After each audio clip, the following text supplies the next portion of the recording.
সুপ্রিয় দর্শক মণ্ডলী, আপনারা যারা আমার ভিডিওটা দেখছেন, এই যে আমি আপনাদেরকে নিয়ে আইছি কাপ্তাই, এই সেই কাপ্তাই নদী। হ্যাঁ, দেখেন কত সুন্দর দৃশ্য, আগামাথা খালি পাহাড়ে ঘেরা, খালি পাহাড়, কত সুন্দর দৃশ্য। যারা যারা আসতে চান, এই যে কাপ্তাই বেরিবাদ রোডে চলে আসবেন চট্টগ্রামের থেকে, মাত্র 44 কিলোমিটার পথ। আর কাপ্তাই বেরিবাদ গেলে চট্টগ্রাম থেকে মাত্র 48 কিলোমিটার পথ। এই যে আমার এক মুরব্বী কাকি এই যে নৌকা চালায়, এই পারের থেকে ওই পারে যায়। সাধারণ জনগণ যদি যাইতে চায় তো যাইতে পারে।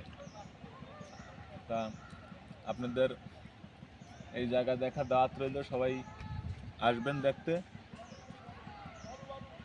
রাঙামাটি এলাকায়। দেখেন কত সুন্দর দৃশ্য, আকাশ ছোঁয়া পাহাড়।